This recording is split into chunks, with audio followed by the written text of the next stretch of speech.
Hello, this is Austin Wintory. Welcome to another remotely recorded composer edition of the Game Maker's Notebook. Today I had the incredible joy and honor, really, of speaking with composer Gustavo Santaolalla, known, of course, to the industry and to gamers everywhere for his music on The Last of Us Part 1 and 2. Those are the only games he's worked on, but we still managed to talk about his career in general, which has spanned many decades and all manner of different endeavors, and about the nature of art and where we derive inspiration. And the conversation went a bunch of different places. It was a genuine joy. We had never met before.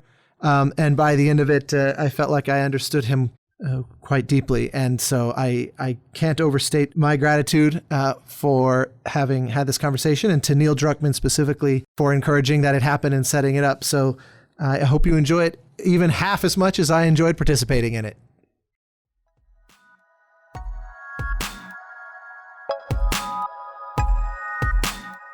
Welcome to the Game Maker's Notebook, a podcast featuring a series of in-depth one-on-one conversations between game makers providing a thoughtful, intimate perspective on the business and craft of interactive entertainment.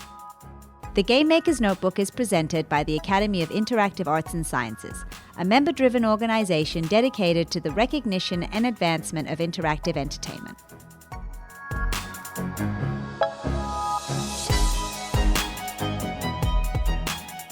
Maestro Gustavo, let's get one thing out of the way first. You probably have the most mispronounced name of all time. Correct. I've heard 100 different attempts at pronouncing. Yes. I always say Santaolalla. Very good. Very, very close. Very close. The only thing with the diphthong, you have to do Santaolalla. Santaolalla. Santaolalla. This is perfect. Perfect. Well, that's good to know. That's slightly reassuring because I hate butchering those things and being so cliche American. No. I have some stories with the name, as you can imagine.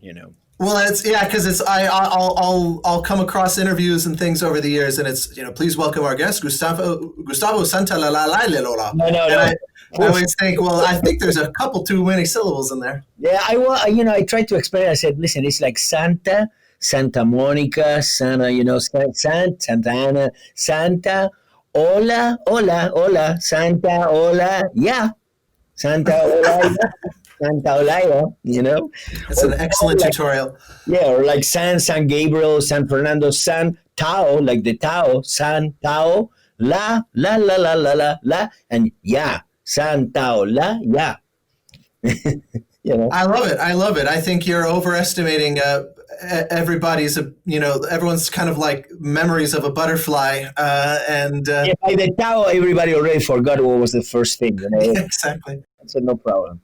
Well, I'm glad to know I wasn't wildly wrong, and was relatively close. I've been familiar with your work for a long time, and I thought it would be a kind of interesting way to start talking about some of your work that heavily predates the work in The Last of Us, specifically because you are one of those composers that I think many other composers have this love-hate relationship with, because your work is so, it cuts to the heart so effortlessly that in particular, your piece Ikwasu, I think, was in every temp track for about 15 years.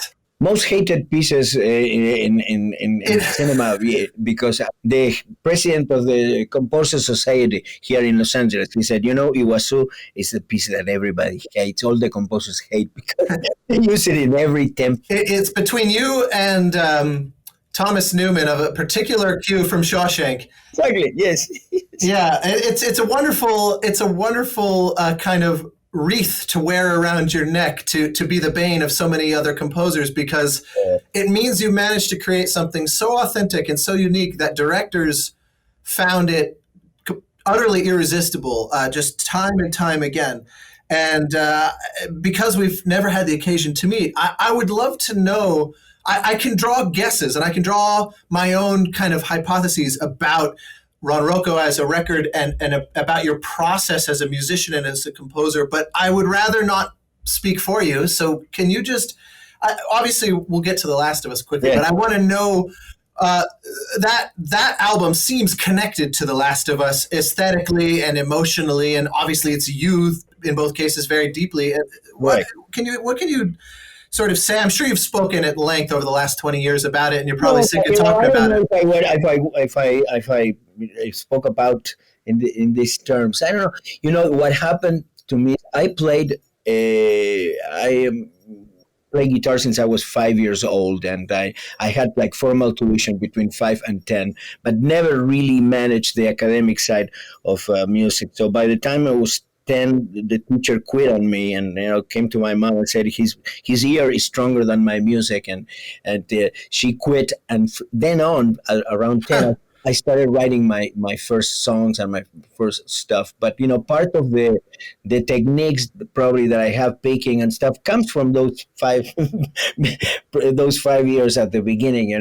But I was always self-taught. I was always very interested in the concept of identity. So I had a band. I started making records in Argentina when I was 16, 17 years old. I did my first album when I was 18. And actually in that album, which has been re-released, it turned 50 years last year.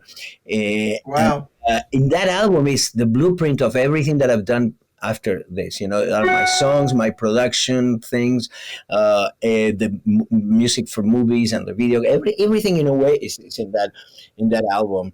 The band was called Arco Iris, like rainbow, And I always, at that time, I always thought, I mean, we already knew that we had to sing in our language in Spanish, because at the beginning, with the Beatles and everybody, people were singing in English, but I said, no, we have a rock and it's something that, people can understand what we want to say, it's important. But then I always thought that we also should play in our own language.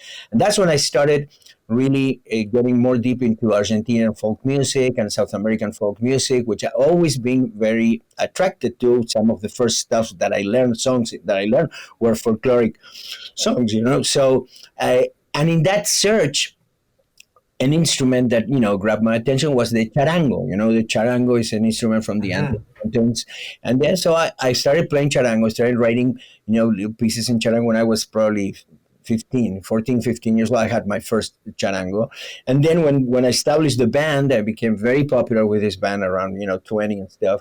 I wrote a rock opera called South America, and I started using more and more the charango, and it always was an instrument that I loved. But then one day I discovered the ronroco, and the ronroco, it is in the family of the charangos. It is, somebody can tell, it is a charango. It's a lower pitch charango, but in my view, it's an instrument that is very different in many ways. The charango. One of them, the main thing, is that it has incredible sustain, which the charango doesn't. So the charango, you're going to see charango players using a very quick right hand, in which they do a lot of Yeah, like a tremolo, like a Spanish guitar, almost, kind of like a mandolin, Yeah, right. Yeah. Instead of with a pick, with a hand, and playing chords and stuff. With the ronroco, I found that, and there's no finger picking. I mean, there is, but very little. Nobody can play a charango, or that at least there's not a culture of somebody playing the charango by themselves. No other instrument doing a comp. They need a guitar or something, because the instrument won't stand just the sustain of the notes. So in any case, when I grabbed the ronroco, it was like a discovery, a world open to me, and I found really something that connected with my soul very deep in that instrument. Those pentatonic scales, or whatever. I mean, I really connect with that instrument, and I started recording things just for me. I still, making records, producing other artists, but just keeping these recordings. And when I became a very, very sort of, renowned producer in the Latin world, I was contacted to do a compilation by, what will be probably somebody like the Ravi Shankar of the charango, called Jaime Torres, a dear now is a dear friend of mine. He passed away a couple of years ago, but he was a master, really. And I was approached to create a compilation of his, and I listened to 400 of his recordings, literally. And at the time I had tremendous respect for the man, but I wasn't his friend, and I was very.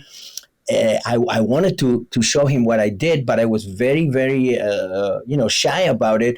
So I gave him, I remember at the time, some music, and I believe even it was a cassette. Imagine, I mean, how long ago was that?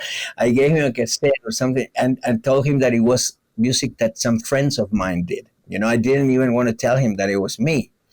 And he called me 3 days later. He said, "You are the guy that is playing here. Just tell me you are the guy that is playing here." I said, "Well, but I don't play with your techniques. I really, I thought that perhaps I could be burned, by this, but because I was Sounds like imposter syndrome. Yeah, something, playing with finger picking. What is that, And he said, "No, man, you have to put this out. You have to put this out. You have found the spirit of the instrument. You have to. It doesn't matter. There's no rules how you play this, And he really pushed me to put this record on Rocco, which actually contains recordings that span a period of 13 years of my life. So that record has recordings that I collected from 13 years of my life.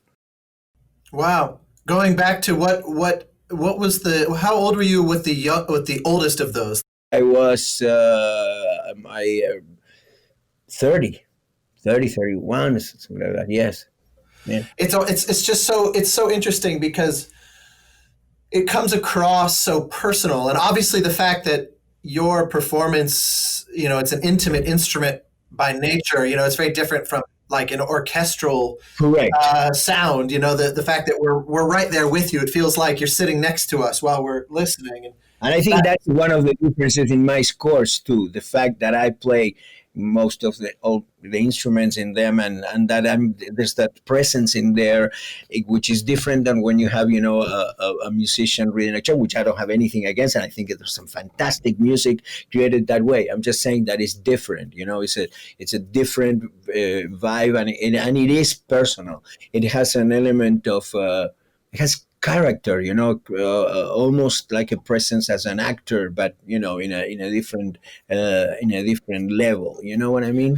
Yeah, absolutely. Well, and in the comparison to actors is interesting because there's some actors that have a certain kind of shtick that they master, and then there's others, like a Gary Oldman that are just these unbelievable chameleons that kind of disappear in what they're doing. And I think the same holds for musicians and composers, where somebody kind of becomes this perfected version of one thing. Correct. And I think a lot of people probably regard you that way, but I actually think that's unfair. Yeah, but for example, Brokeback Mountain doesn't have one Ron Rocco anywhere. Well, exactly, and actually, there's quite a bit, especially when we broaden out to your world as a producer. It seems like the diversity is actually rather immense, but still, I think it's just the nature of particularly Ikwasu and just how influential it became. I once met a guitarist at an event in LA who was looking for studio work, and he said, "I can help you out if you ever need any of that Gustavo thing." That was his exact sentence to me. And I remember the funny thing was that I knew instantly what he meant. I hear it lots of times. You know what I mean? I hear the Gustavo thing, and it brings a smile to my face. What can I say?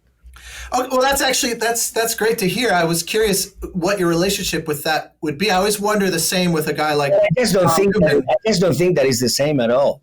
I just think it's somebody doing Gustavo, but it's not Gustavo. That's of course. That's true. There's many instances of that. Even at the far end of the spectrum with someone like Hans Zimmer, that you can always tell the difference between someone attempting to be Hans and Hans. Correct. Absolutely.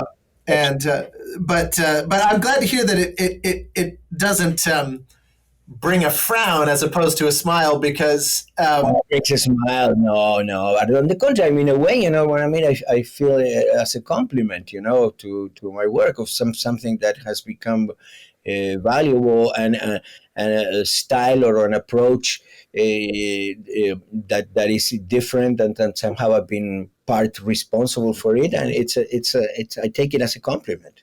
Well, I as you should, at least in my opinion. I think it's something that few musicians or composers in general really ever achieve. The idea that, like, you could say the same of someone like Philip Glass, where Correct. there's a very specific sound. Correct.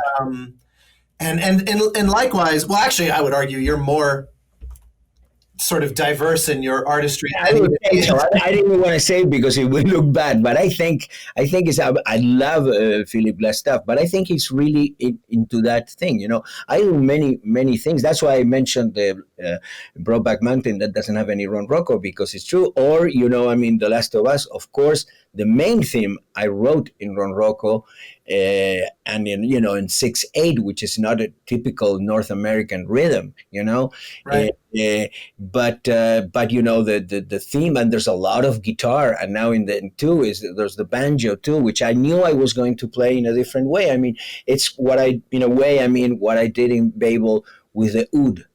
I never play an oud. That has to do a lot with a sort of a view and a position that I have regarding playing instruments. There's something perhaps that it's interesting to mention. I've said it before in other interviews, but that, for example, I find it very attractive to play instruments that I don't know how to play. You're right.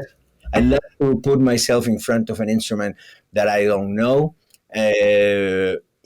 Because I don't consider myself either or a film composer or a video game composer, or I consider myself an artist that do different things in different forums, and like I said, not an expert really at anything, but but with a particular vision, or view. I love that in English, when you perform in an instrument, it's called to play, which is Right.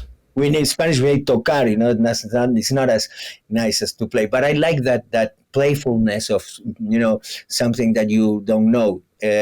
So the danger, the childish, and also the minimalistic approach, because of course when you don't know an instrument, the best thing you can do is try to minimize what you're going to play, and because I also am a fervent promoter of silence. I love eloquent silences.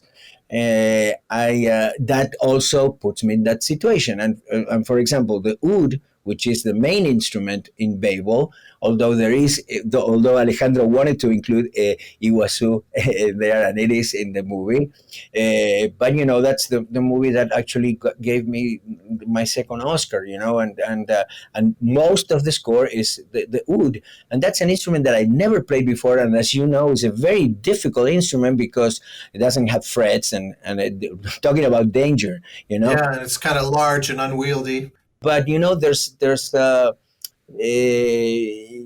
there is something again in that, and I never played the oud again. I just, of course, I knew I was gonna play not like an oud player, and I think that's the whole thing too.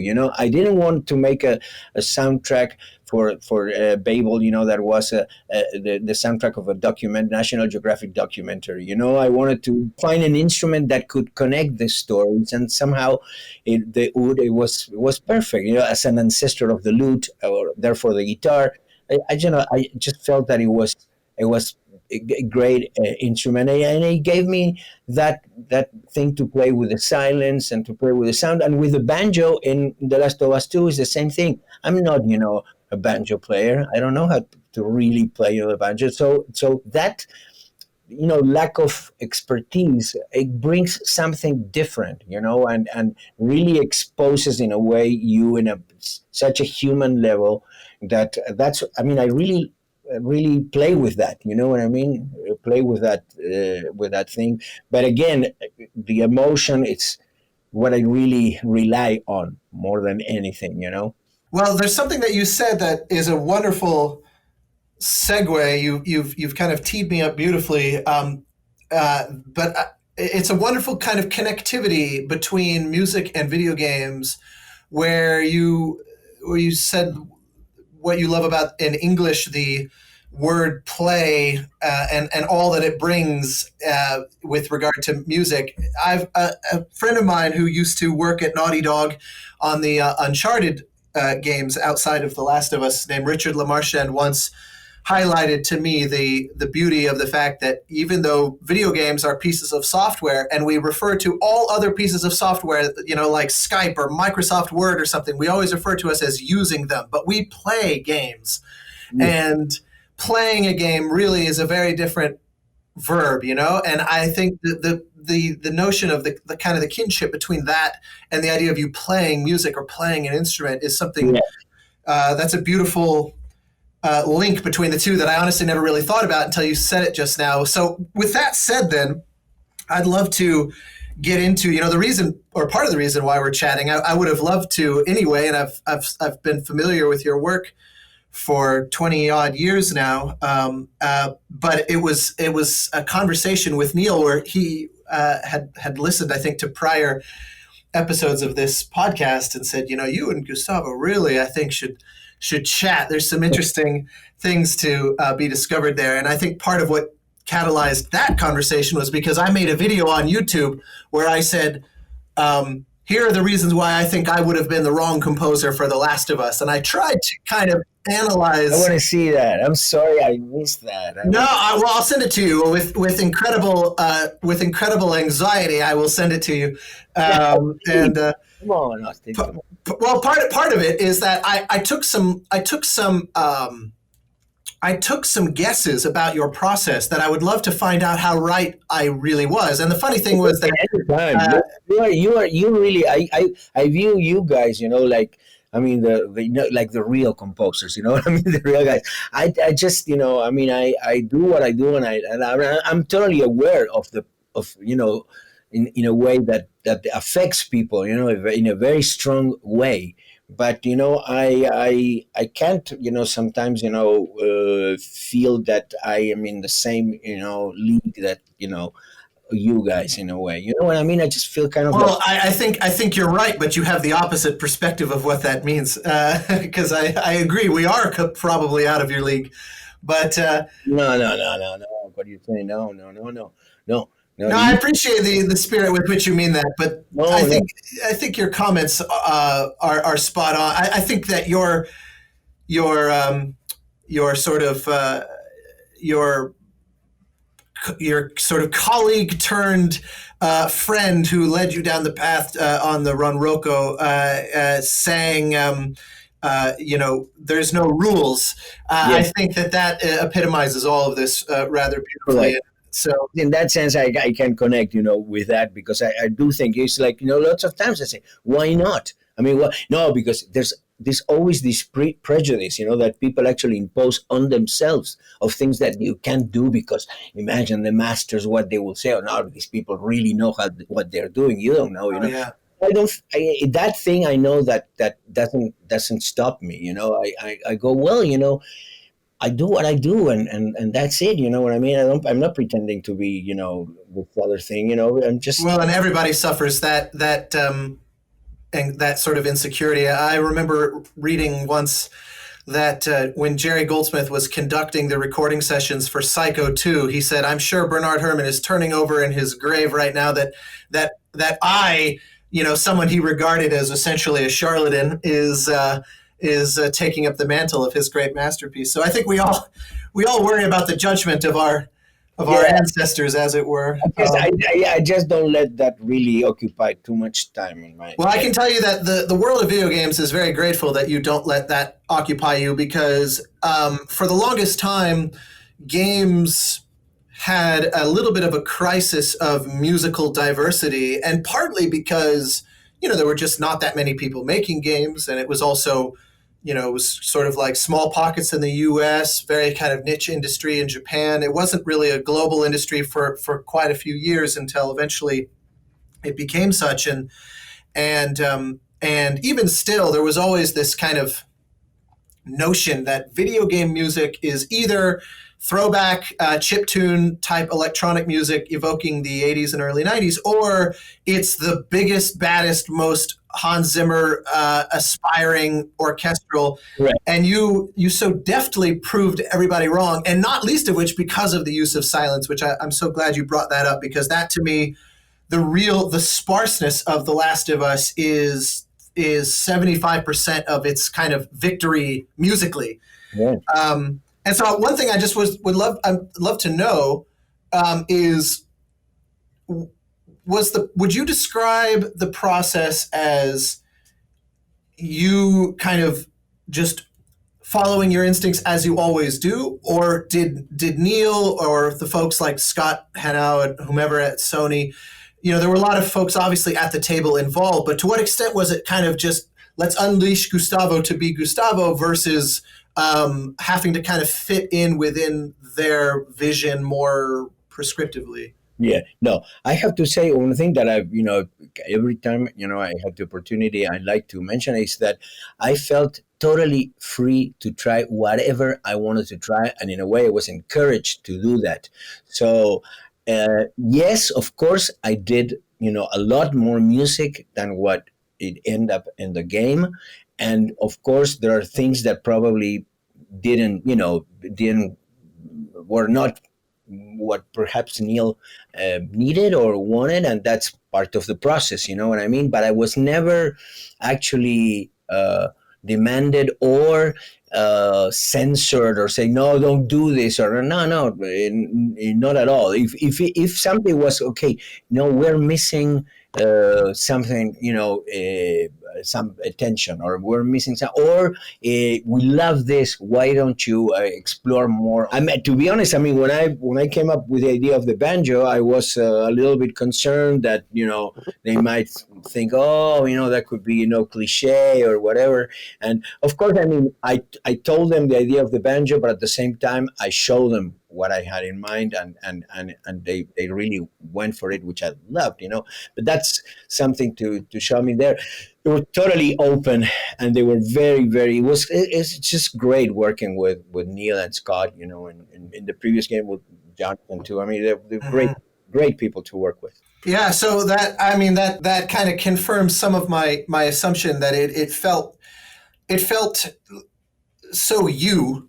Yeah. To the extent that I fully kind of understand you from your body of work, that it did seem like they wanted you to basically freely explore. But I'm curious about some of those things that didn't make the cut. Is it the kind of thing where a whole idea went in the trash, or was it more like, kind of like you alluded to a moment ago, this is pretty close, but could it be a little darker or a little more tense or whatever? Like, is it variations, or were there just huge chunks of things that really just didn't work? No, I don't. No, I wouldn't say huge chunks of things. No. It's just that there's a lot of. First of all, there's so much that even as that is true. The fact that you need tons of music for a video game. Still there is an amount of music that can be there, and not much more than that. So it has to do also with selection and deciding which is the best, and also some of the things perhaps we were not exactly in the right tone, but still they were around. For me, they all somehow are connected, but no, I never felt that it was like a big concept. It was thrown away. No, I never felt that. Do you think that is because you resonated so much that with the idea of the story and of this characters of Joel and Ellie and all of that, or right. Was it a function of just them choosing the perfect composer where your instincts just naturally gelled with, or maybe both? Maybe both. I don't know. I have to say that again, I as you know, because I've said many times, I like to work from the stories and the characters much more that just from the scenes. This is something that I've done and that I do in the world of cinema. So in a way, it was not different for the video game. As you know, in lots of movies, the composer comes at the very end when the movie's already been cut, temp with other music, and then you have to follow the theme. I hate that. I feel it is totally unartistic in a way. You know what I mean? I know that it can be done, and it can be done very well and stuff. I'm just saying personally, It's not a way that I like to work, chasing a tempo of somebody else or even mine. I rather, do music that I feel for the whole story, and that I try to cover, moments of tension and moments, of reflections and things like that, or and then have actually the director or some other people start thinking where these things could work better, and it really ends up working fantastic. I mean, the biggest example of that is Brokeback Mountain, because the whole score I was gonna bring it up. Brokeback Mountain, the whole score of Brokeback Mountain was done prior to one frame being shot. The whole score, there was nothing that I wrote after the film was done. And nothing. It was all, but it was the genius of Ang Lee to say, okay, we're going to put this here, we're going to repeat this here, and of course, then you trim it and you edit it for the scene. But the themes, the sonic fabric, the idea of the guitar with the strings, the space, the pedal steel, which was like the kind of like the other character, the guitar. Mm-hmm. Pedal steel, and the silence. It gave me the opportunity to work, with silence, which I love, and it was fantastic because when I sent the music, Ang Lee thought that it was something that I was sending as an example of stuff that I've done, because he didn't know my work, and he said, damn it, I mean, this music will be perfect for the movie, and the producer said, no, this is the music of the movie. And he played that music to the actors, and he was so kind and to say in the LA Times, that actually he put together the narrative of the movie with the music. The music was helpful for him to actually put the narrative of the movie. And were you reacting solely to a script, or was there anything beyond that? And one meeting with Ang. The script. And one meeting with Ang Lee, yes, which, he's Chinese and stuff. He doesn't, talk that much, you know what I mean? So it was we have a, exchange of ideas about, the guitar and the strings and that. And then I came back to Los Angeles. I was in New York, and I met with him. I was rehearsing with a friend of mine at Carnegie Hall for some other stuff, and I got a phone call saying Ang wants to meet you, and I already read the script by then, and the producer James Shamus, a great guy, he thought that sometimes he said, those silences, you felt that I was thinking, are you pulling my leg? How can you wait so long for another note, But then, I remember that he said something that now I know, because, people use it more, but he talked to me about my negative space, the use of negative space. I didn't even know what that was, So negative space, the silence, yes.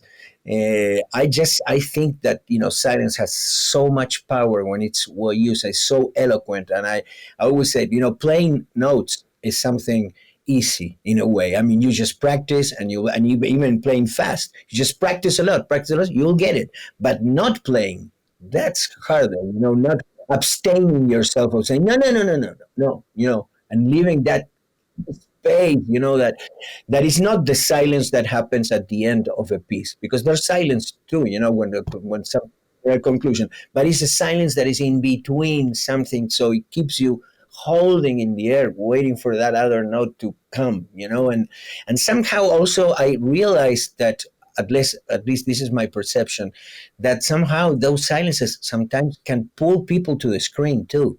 You know what I mean? There's a something that kind of pulls your attention, or your, in that sense, that leaves you hanging, there, Oh, absolutely. I had a composer friend of mine, I was more of a mentor, a long time ago, once said that he felt that, especially with regard to film music, yes, there's nothing more intense that a composer can use than a pianissimo. And I think silence is kind of like the natural conclusion of that. It's like the most intense expression of that would be, niente. And so you touch on a lot of things. It's funny, I will confess to you that when Brokeback Mountain first came out, and when I was reading about some of your like basically versions of the story you just told. Yes. I remembered reading, and part of what I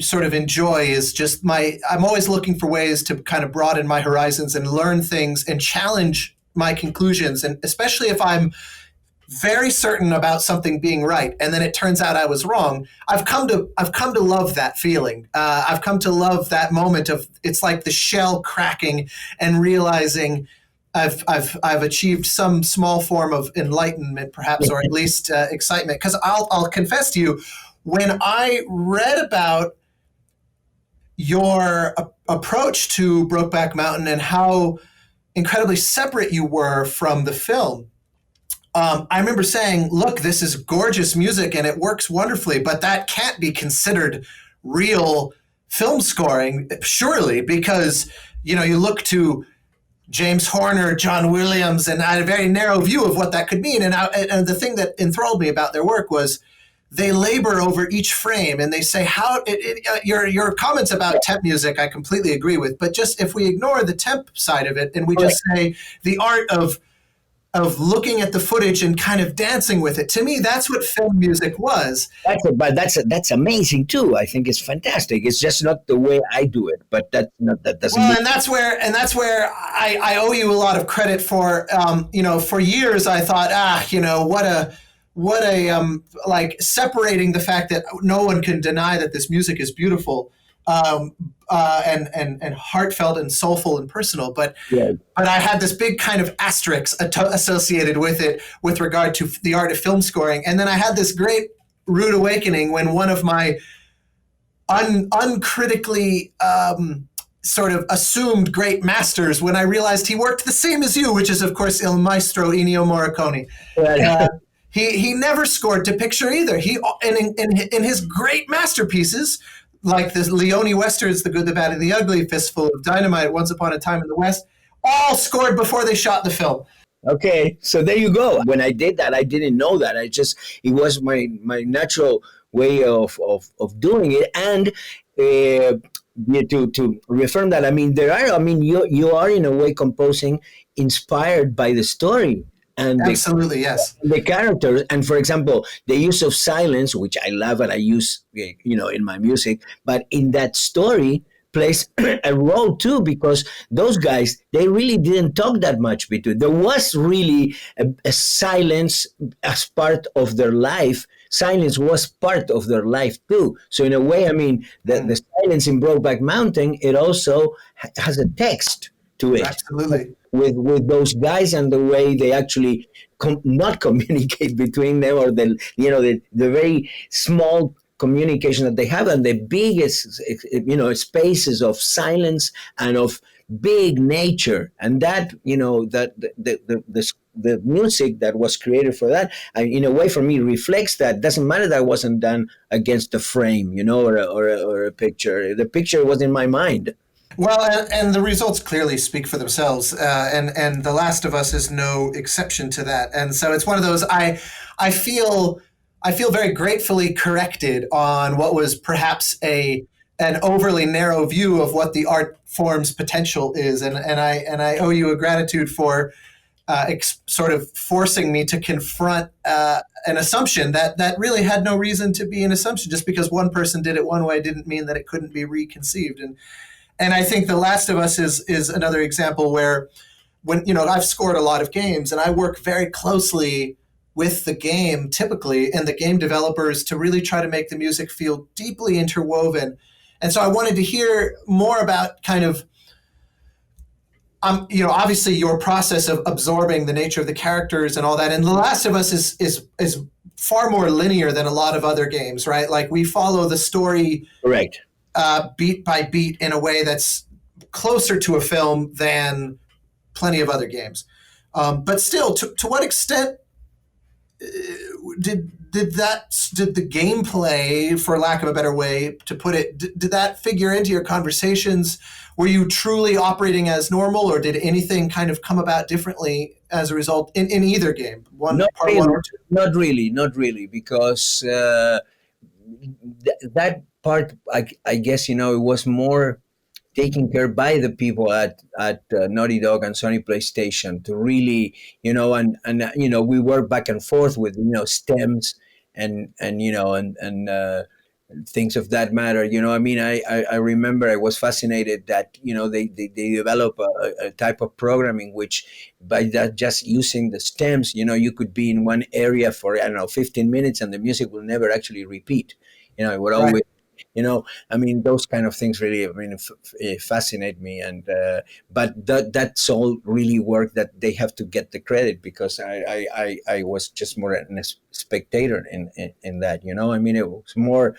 I think I gave them just the materials, the sounds, the vision, but things that are more directly to the gameplay, those things. I mean, I told you. I mean, I really don't know. I don't know how to play the games. I'm so bad. Did you try? Did you attempt to play The Last of Us? Forget it.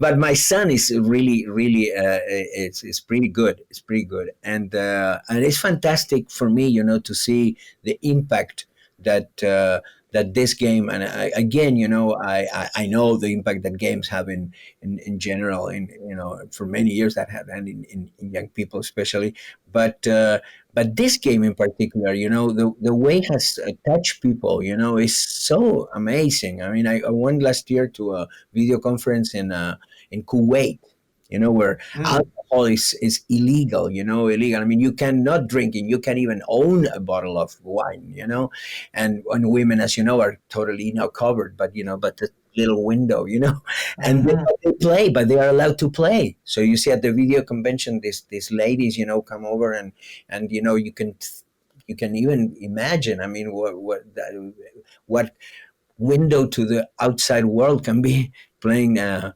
game, and how the music, played such an important role in the game, that people connect with the music in such a emotional and almost spiritual level, that, I mean, I have people that follow my stuff, different things, I have people that, follow my songs and, know me as an artist from the very beginning. Also, I play in a group that we have toured the world and called Bajo Fondo, in which we mix, tango, milonga, candombe with rock and electronics and hip hop and stuff. So I have different sort of fans for different things. Also my productions, I mean, I produced Café Tacuba for 27 years now, and produced many great Latin alternative acts. But the way the fans connect for the video game, it's a different thing. It really feels different.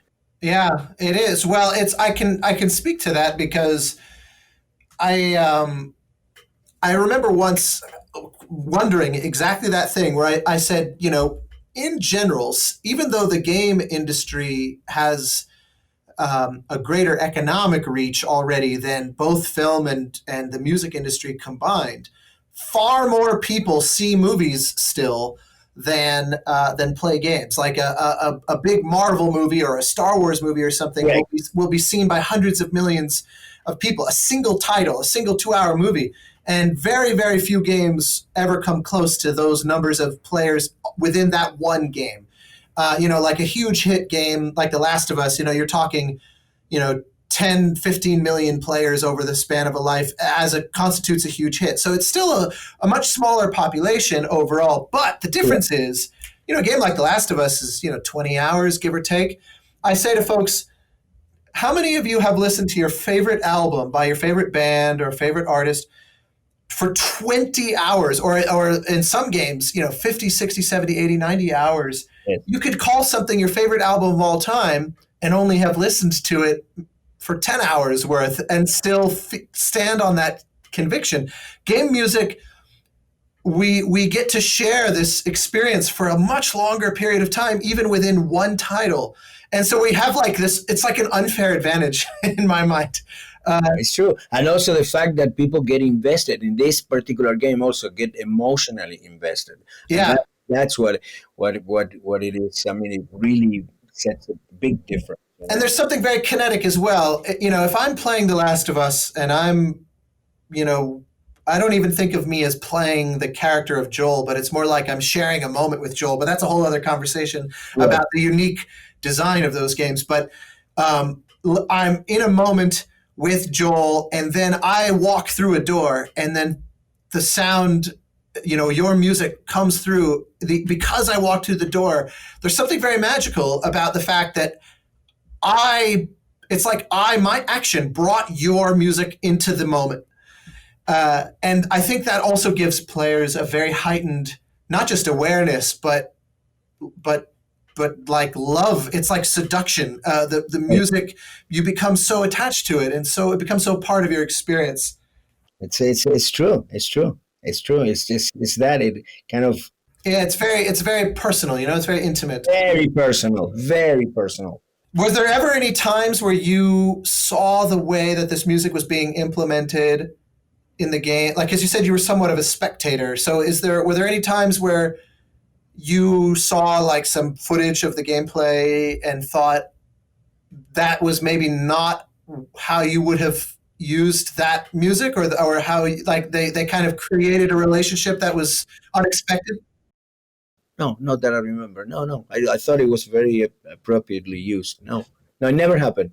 Oh, well, that's always nice. That's always kind of my fear, I think, with working. If I were to kind of fully embrace a style of approach like yours, I think my fear would always be, something was created with so much love for moment X, and then it got used in moment Y instead, and I'd have a hard time seeing it objectively. Yeah, but it's more, in my case, it's more abstract in a way, and I in a way, I enjoy diversity. I enjoy, doing something in a different way, even of something that I conceived, Sure. So, well, out of curiosity about that conception process, one of in that video I mentioned where I said I would be the wrong composer for the game. One of my hypotheses about your way of working that I think from what we're saying here today and what you're mentioning feels like is probably correct is it feels not necessarily improvised, but there's so much about your writing that feels like it's being born in the moment, where you kind of are trying to go to some very personal place emotionally and then express that in a very real-time sort of way, as opposed to the kind of, that stereotypical image of like Mozart sitting there or Beethoven, writing pencil and paper, where there's nothing performative. You can imagine, for somebody that doesn't know how to read or write music, my process has to do a lot with me searching. With my way of notation, it is recording. Right. So in a way, when I writing something, and sometimes it happens before I hit record, that I look for, but there's always that immediacy of something that was created, very fresh, and that is sort of coming out of the instrument, through this connection with the energy, with the source. And I am a true believer in the 80% perspiration, 20% inspiration. So I'm not sit down in a couch waiting for the light bulb to turn. I work, and eventually I connect, and then things start happening. And that's why, for example, I love another things to add to the instruments that I don't know how to play are mistakes. I love mistakes. I love sure, yeah, those real time moments. And those happen, there, because you still don't know exactly the piece, and I'm just looking to, so there's a little bit of that too, and sometimes mistakes are just mistakes, but sometimes, like I think Brian Eno said, there are hidden intentions. Sometimes, it's that thing that you will never have done, and then, but I always pay attention to the mistakes, because I found in lots of them great things that I have immediately incorporate to the piece. And I have a fantastic story that happened when I came here to this country, in 1978. I came, with, and I was writing songs, and put together. Out of curiosity, just as a brief pause, did you come straight from Argentina, or did you live somewhere else in between? I did. I came from Argentina. I came in the worst decade in Argentina where 30,000 people disappeared at the hands of the government. And I was put in jail since I was 15, 16 years old, many times, just for Wow. 3 days at the most. I was never hurt, thank God. But I've seen people got hurt. I have friends and disappeared supposedly, Yeah. So it was impossible for me. It was dangerous for me to stay there, and so I came and I distributed. I remember some cassettes with songs of mine and stuff, and no reaction whatsoever. But a guy reacted, from a publishing company, and so we got together. I play, guitar, my songs with the guitar. We listened to the tape, and at a certain point, he said to me, "Well, it's great. Stuff at you is fantastic, but your songs are great. But there's a moment that you always seem to hit the wrong chord, the wrong note. There's something you seem to hit. Everything is going great, and suddenly, boom! You seem to hit the wrong note, the wrong chord." I said, "Well, probably this means we're not going to work together, but what you're telling me, I take as a compliment because I am for that note, Many years after, I ran into this person. He didn't obviously remember. It's a very important person. It's a publisher of a big artist, and somebody introduced me to him. And he knew, you're the guy from the Oscars and stuff. I said, no, you don't remember me. Many years ago, I came and you had an office here and stuff. The guy was like, really? He was, he didn't remember me, but he knew that I knew that office and everything. So I said, you told me this. And you know what? I think people now love that wrong note. I've always been looking for that wrong note, that wrong chord, that thing that kind of like moves the balance, And sometimes it's just with the silence, sometimes it's with emotion, sometimes it's with the noise of a guitar. That's why I like to keep all the noises in the And I've noticed that it's very close mic'd to an extreme in many cases where it's like you can hear every atom of your fingers. Correct. I love that, I love also the 60 cycles, sometimes, or the whatever cycles of the amp. I mean, I like all those textures, those things that lots of people, and I have, this is a true story.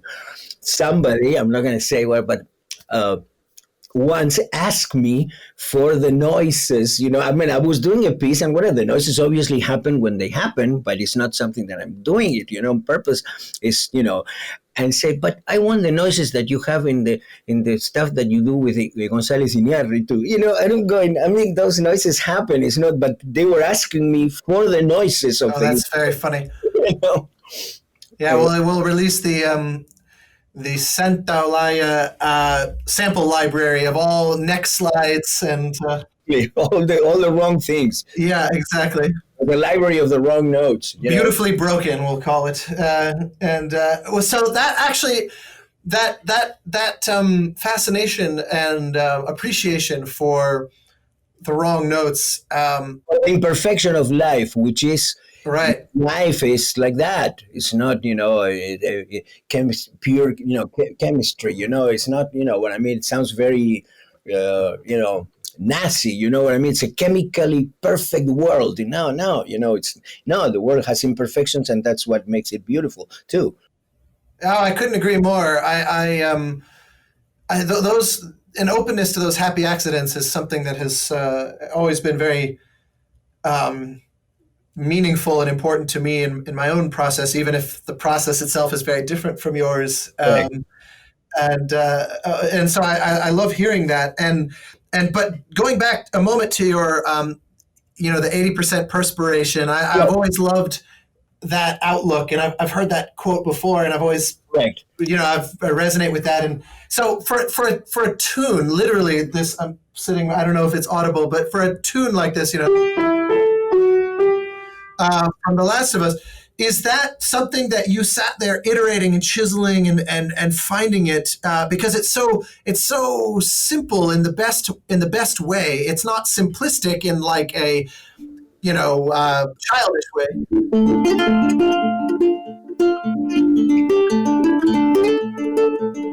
Something like that, you mean? Yeah, well, I like your version better than mine. But the instrument speaks to me. So my specific question, because that's so clear. This is only pressuring one fret in the instrument. So, still pressing one. Okay, the instrument talks to me because of the tuning.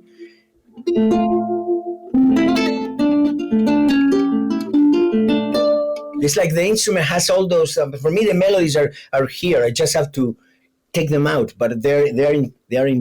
You know. Yeah, that's another great sort of. I once spent a lot of time with a painter, and we always would have these conversations about. She was my cousin. You know, deeply, just a very deep soul, and we always talked about the great art feeling discovered and not made. And I feel like you're kind of saying a similar thing. But it actually raises an interesting question forgive that this is kind of a nerdy, musically technical question, but in my mind, the tune of those notes, this ba-da-ya-da-dum, I've always heard that as the theme, as it were. But hearing you play it, the kind of arpeggios below seem inseparable from it. And I'm just out of curiosity, in your mind, is the tune separate from how you play it, or is it just one entity? Well, I think in a way the mother, the mothership, it is all together. It's like, with the arpeggio and the melody, when it is a ronroco piece, when it comes out of the ronroco. And then obviously, it can be arranged and turned into other things, but it is I think that's the way the pieces was conceived. Yes. Yeah, the pure form of it. Correct, but it has to, for me, to be valuable, has to stand by itself also. Has to be the harmony and the melody, something that actually, you could play in a piano or in a guitar. And I've seen beautiful versions done with other instruments of the theme. Oh, there's innumerable examples, not least of which I was in the audience in 2018 at Royal Albert Hall when Sony did the PlayStation in concert, and they gave it a rather dramatic orchestral take, which to me, funny enough, I wasn't actually super crazy about it because it felt so at odds with the spirit of the point. Probably became much more standard.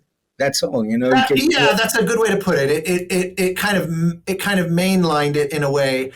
But another question for you then is, you do hit this, what I always thought of as a blue note. And yes, exactly.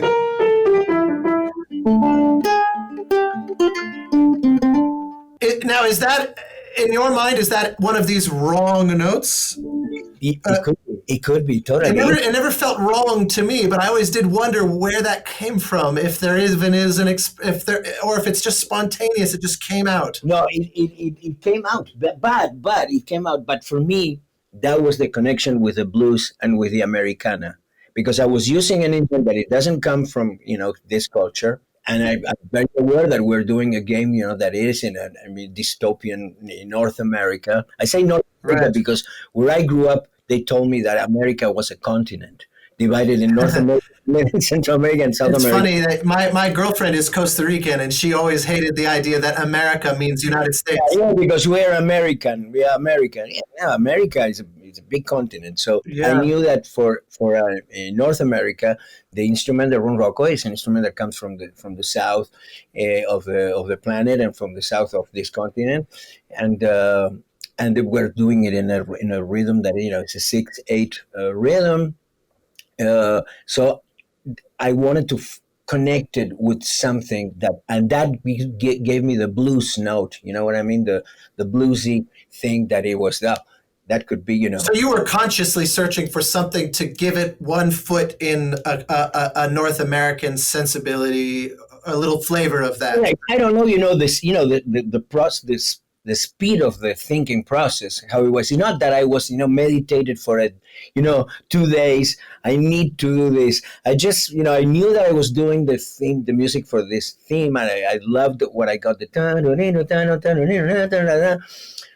And then, just I said, this is it. The blues, the American, this is perfect, So I knew that somehow I had to bring it, but it's not that I was specifically had an agenda to look for that. It just happened all together, at the same time. It's hard to separate one moment from the other, it just happened there. Yeah, no, I feel that. That in that video I keep mentioning, that was part of my, my conjecture was that your artistry seems to be about, trusting your intuitions. Correct. It comes across that way, because one of the big claims that I made in my video was that you don't follow that kind of traditional composer model of outlining a bunch of different themes and finding different ways to evolve them and change them and make them grow into new themes or something as a way to kind of follow the characters. And I got a very polite message from some folks at Sony saying, actually there is quite a bit of thematic development in the score that we think you missed. And I was delighted to learn that, because, and then maybe it's the deceptive nature of the silences, and how kind of poignant they are. But I would love to just ask you directly, do you think in those terms, in like a theme for, Joel and Ellie or whatnot, and then try to kind of evolve them, even if away from the game? No, I don't think in those terms. No. And also, what happens to me too is that I try to sort of, in a way, I mean, I don't know, lots of things now I can articulate in words that I couldn't when I was younger, because I mean, now with so much, under the bridge, I can really express sometimes in words things that before it was just intuition and stuff. But that, is something special. But I'm going to try to, sometimes I just feel that everything is one theme in a way. It's the combination of the sonic elements and the notes and stuff. And in a way, it's like, you're listening to one theme, even if they're different, there's one thing that kind of like unites, or at least parts of it. You know what I mean? There's like a one banjo thing, one ronroco thing that will, so it's not necessarily, addressed to a particular character or this. I think it's much better for me to try to do that with the director, to try to see, okay, what will you think? And then yeah, of course, then I can have my input and stuff, but I leave it more to what the director feels, because I know I'm feeling all these things. And perhaps if I try to really start putting it a limit and framing them, oh, no, but this is not perhaps for Ellie. This is perhaps for this. You know what I mean? And then it took me a long time. But finally, for example, I could understand that the ronroco had this feminine element that could connect perfectly with Ellie. And the 6-string bass, which I use in the first game substantially, like All Gone, and things like that, and which I replaced in the second by a guitar that is strung with these strings that they only make in Argentina, that are an octave lower of a guitar. So it really works like the 6-string bass, the Fender 6-string bass, not the basses that have 12 strings, and no, not a bass anymore, but the old 6-string Fender 6-string bass, which is actually an octave lower than a guitar, and I thought, well, this really connects with Joel and with more, sort of a male, virile, viril, yeah, sure, thing, and so all those things, it got clear to me after, but they really make sense. You know what I mean? They make sense. So it's kind of like you're like stepping outside of yourself and analyzing those choices after the fact. Correct. After following my instincts without questioning them and without getting myself too much in the middle. You know what I mean? Have you ever had that? Sorry, go ahead. I try to stay out of the process in a way. You know what I mean? I just try to be as transparent to what I'm receiving, and just letting it happen without starting, immediately starting to put frames to it. Oh, this should be for Joel. This should be this for this scene, or this should be no. This is. I read the story again. I connect with the character, sympathize, and I just start writing. And see what comes out. What instrument my hand go to. Okay, this boom, the guitar, no, the banjo, no, the ronroco, no, and then I started to think, okay, why this happened? Why this happened? You follow me? Oh, absolutely. It's funny. It's like gives me an existential crisis because I work so differently, and I find it honestly very inspiring. And I'm going to kind of give myself a personal challenge on some upcoming project to try and create that way to see what happens, because I really do, in a way, almost work the opposite of that. It was so funny because we did a talk with John Williams, which it was the Oscar that I was the first Oscar with the Brokeback Mountain. I was competing with John, yes, on Memoirs of a Geisha. Yeah, the most nominated guy. He has 5 Oscars and has been nominated millions of times. I was always being that comparison. In people and in critics and stuff, this me is like the anti John Williams, here's John Williams with 60 people, 90 people orchestra, and there's a guy with a guitar. Well, that funny enough, that has happened before in terms of Oscar, shall we say, controversy when Louis Bacalov achieved a similar situation against James Horner in Braveheart with Il Postino. Correct. We did a talk organized by the Academy, and Gustavo Santaolalla, my friend, also was part of it, and it was funny because we started talking about how we work with the press and stuff, and John explained how everything again, like you said, the frame and the importance of this and that. I had to say, I work totally in a different way. I really don't look at anything. I like to read the script, talk to the director, and just get it from there. Start from there, So it's a different way to do it. But I think if it works, you know what I mean. If it clearly does. Connecting with the people, that's the most important thing. That it is. And obviously, all these things that also we tried, which is not to be, over, just not to really. You always, as an artist, you are somehow manipulating the audience, but you just don't want to feel manipulated. You know what I mean? It's an interesting sort of line of thought. The way I've always thought of it in terms of, my goal is not so much to manipulate the audience in that I will make them feel something that it was foreign to them. It was more like I'm inviting them into an emotion that was already there, but maybe quiet, and you're kind of exposing it. And so they're having it something genuine inside themselves. You didn't force something external. Correct. And of course, with the directors that I worked and stuff, they are all very aware of this. You know what I mean? Not to make the people say now you have to feel sad. Now you have to. Right.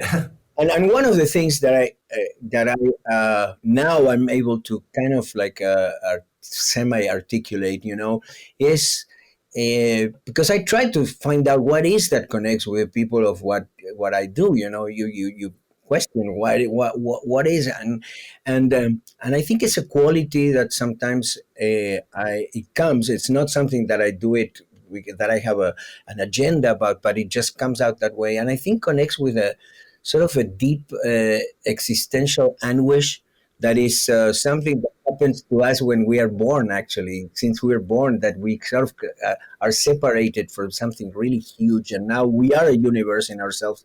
But at the same time, we know that we are a part, and we're looking to complete that, that universe with friends, with a partner, with your wife or whatever, you know what I mean, or a spouse, and it's something that it's a feeling that you can experience even in moments that you are very happy.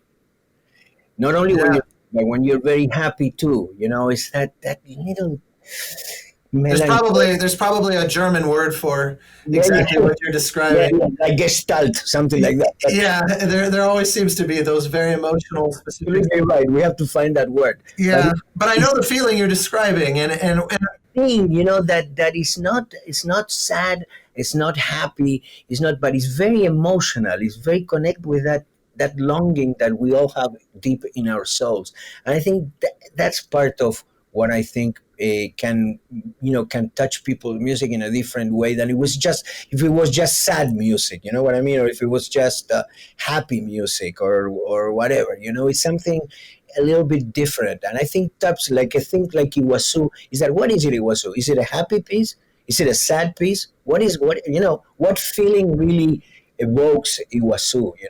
Yeah, that's a beautiful kind of like you're shining a light on a beautiful concept that if we think of life in terms of color, the primary colors, pure red, pure blue, those don't exist in the real world. Everything is these shades between. Right. And I think you're right. Like, true happiness is something that really only exists in a textbook or like on a Hallmark card or something.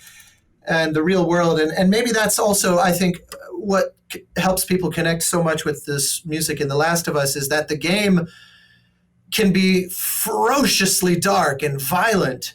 Correct. And there's something beautiful, or like Ellie, it's so beautifully written and performed by Troy and Ashley, where they can be very funny, even in a very light, gentle way, in the midst of something just horrible. And your music has that quality. I think it's never this just like epic darkness. It's absolutely. Is that what connected you to? Because something I meant to ask before when you were talking about kind of your general choosiness. Yes.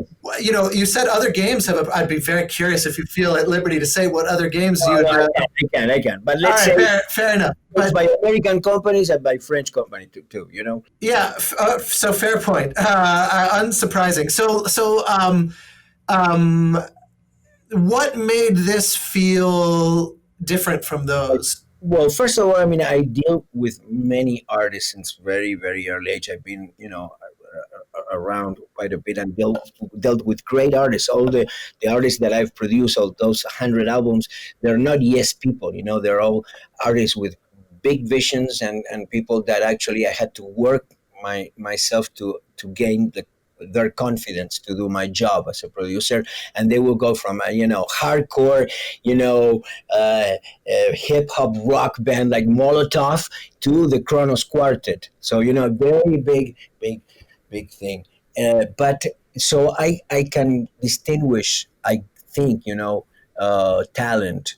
And when I met Neil, I thought this guy was really, in a particular way, it's not that they're similar, but it reminded me a little bit of like a young González Iñárritu, like Alejandro, So I think Neil has truly some genius behind him, and his whole vision is amazing. What he did with the second game, that is like so incredible. I couldn't agree more. The fact that at certain point, after you've been invested, for a whole game in Ellie, and then for most of the second game in Ellie, at a certain point, just turn around and you start playing with actually her enemy, the person that she's been, going at. And that also you're part of that moral dilemma because, the father who was a doctor, got killed, all that stuff. But now, that you're playing with her. And I remember because when my son was playing it, I just walked by and he was already playing with Abby. And I said, "Oh, you're playing with Abby?" "Yes, I just started. I hate her," she said. I realized that I passed away hours later, So how is it? Oh, no, it's different, feels different now, and the fact that you start putting yourself in the shoes of another one and start seeing yourself now from the other side, that's like, it's deep, man. And I think it's true. It's an emotional ambition that I don't think I could name any other game that aspired to such difficult empathy to identify with someone that you are programmed to hate. And what it is that, because going to your comment, it is extremely human. That's one of the things that makes The Last of Us what it is, because it is so real, so like life is. I was really, make me laugh, the people, they were upset because, like in the first 10 minutes of the second game, one of the main characters got killed. It was like, it's life. These are stories, real stories. Anything can happen in life. How can you open yourself to, everything that is in this game, which is unbelievable, so I think that one of the thing that makes The Last of Us what it is that it's truly a very human game, and the music, I think, has that role, that personal human feel that makes it even more real. Oh, undoubtedly. I'm conscious of your time, and I don't want to abuse your generosity. Because A pleasure talking with you about this, because I know you're a fantastic composer yourself. I've been and checking some of your stuff, and it's truly amazing. Amazing job, and you're one of the ones that that know how to sit in front of an orchestra and and write them and do that, and it's great to share these thoughts with somebody. well, you're very kind. That's a very generous thing to say. And what's very funny is right as we sat down, I took a glimpse at my Twitter, and literally the moment we started talking, somebody wrote on Twitter. They took a photo of the poster of The Last of Us, and they said, "I dare you to name." I'll quote their tweet directly here. They said, "Name a game with a better and more memorable soundtrack. You cannot."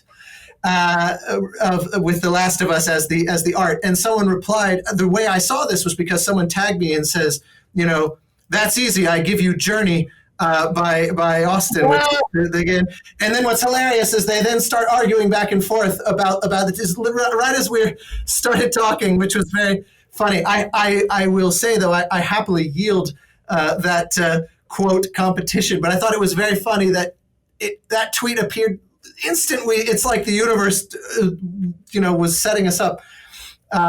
Very, very funny to me. Very fun. But there's so many things I would be thrilled to, because I saw your name show up in the context of the Eindemar work of Osvaldo Golijov. Of course. And I produced an album with those guys. and that was a connection I never knew existed until a few years ago when I picked up that opera. Aire, which actually contains a couple of my compositions. The work Aire of Osvaldo contains a couple of my compositions, Suéltate las cintas y Luna. Suéltate las cintas sang by Don Upshaw. That's part of Aire, and it's my compositions. And that's the thing. You take someone who's so entrenched in the classical operatic world as like Don Upshaw, and to see your name, and that was one of those things that over the years I've come to appreciate about your work, and everything that you're saying today has been validating that guess of mine, which was that you, and I relate to this very much. I find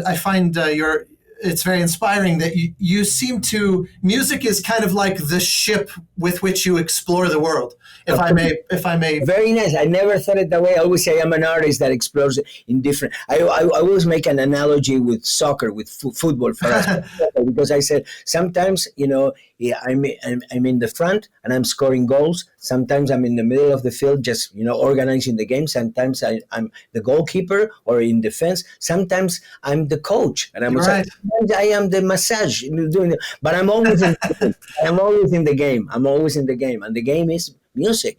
Well, it shows in your work. There's a traveler quality to it that is beautiful, because you retain yourself. That's the thing. You never stop being you, but yet you can feel this explorational quality, which I think is that's part of maybe what makes it so human. Very kind of you to say, and I appreciate, because that's in a way, that's the way I feel. I feel like, one of my big hits and as a song is called Ando Rodando. It's I'm rolling, and it's a song about just traveling and moving around the world, and which I've done. Up to now, because of this, I was traveling 6 months out of the year around the world, playing, performing, doing talks, all kinds of things. I love people. I love the world. I love our planet, and there's there's I like to think that there's no really nothing that I wouldn't like to attempt. If I feel like I wanted to try it, why not? Why, I couldn't agree more. Well, I have one final question, Okay. if you would, if I may be so bold. I'm just very curious because you are in a very unusual position now with Craig Mazin and HBO saying they want to tackle their own version of The Last of Us and approaching you to do the music. Correct. Having to, well, actually, I shouldn't assume anything. Is it your goal to find a fresh, new way to approach it? Will you find yourself returning to the existing material, or do you know yet? I know it's still quite early. I don't know, and if I knew it, probably I wouldn't be able to tell you because they're so. Well, that's certainly fair. But I'm totally honest with you. I don't know. So I mean, what I know is that Neil wants to work with me in this project, and I would love to continue to work with Neil and whoever Neil wants me to work with. I'd love to, and we'll see what is it, and always is The Last of Us. So although it's going to be a different medium stuff, it's still The Last of Us, and Exactly. It's an interesting challenge to kind of be new and yet not. I'm used to, because I do, Narcos Mexico, and I, did Jane the Virgin. I mean, experiences on TV, right? I wasn't somehow involved in Hell on Wheels. I did the main theme, and sort of Sure. the idea, the concept for the music, and I'm doing now several shows for Netflix, for Amazon, for Hulu. So I let's say that I have some practice, and I have some people in the team, because for this also, in a way, I mean, I work with other people too. So I guess that part, because it is a different protocol to do music for a TV series, Undoubtedly, yeah. and so we'll see. I'm very excited, and really always would like to try new things, because that's in my nature. But the only thing that I can tell you is that I would like to always try to find new things that I can add to what we have. You know what I mean? It's something also that I take in my life too. I don't like very much the concept of sort of finishing with something, and like that was when I was young. You know what I mean? But that Right. I said, oh no, yeah, that was that I left that behind. I mean, I tried to keep my little kid with me, in my the young boy, the young man, and the man. I just like to keep on adding those new phases in my life to what I already have. And it took me a lot of guts to not lose that, because I had really very hard times the first 8 years that I came to this country. I mean, it was very, very, very hard for me, very tough.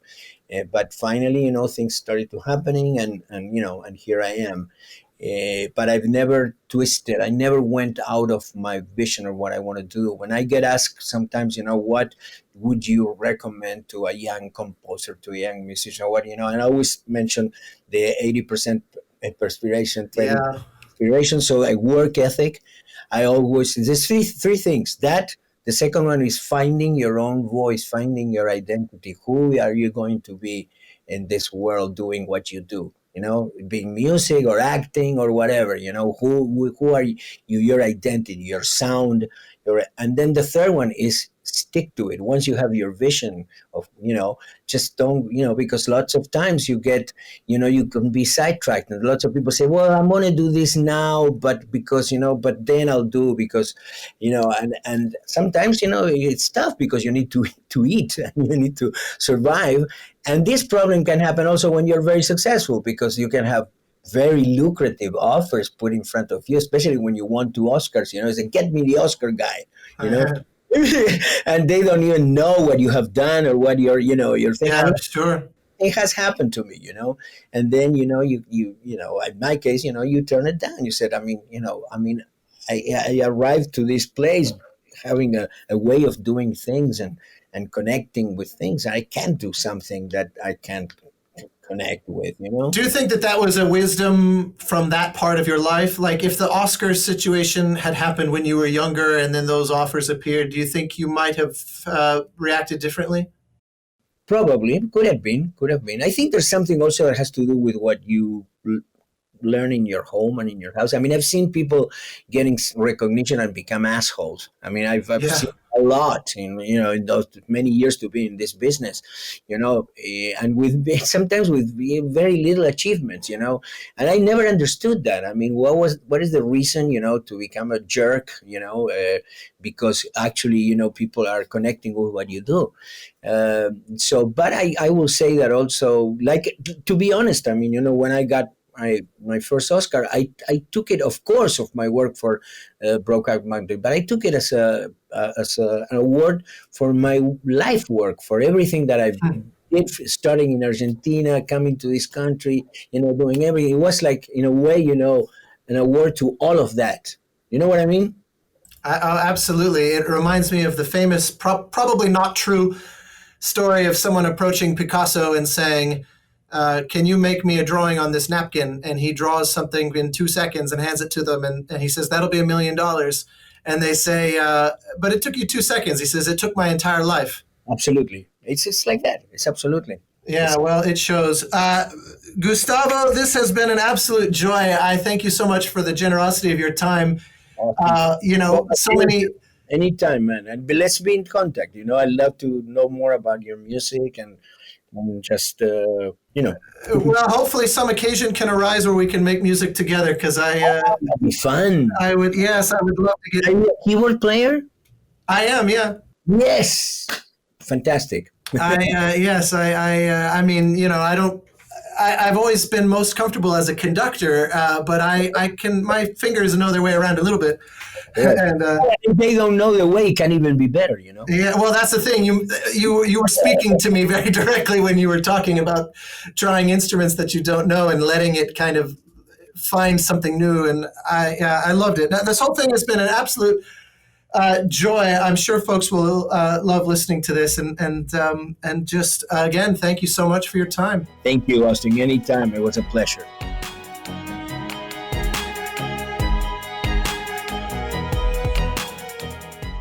Thank you for joining us for the Game Maker's Notebook.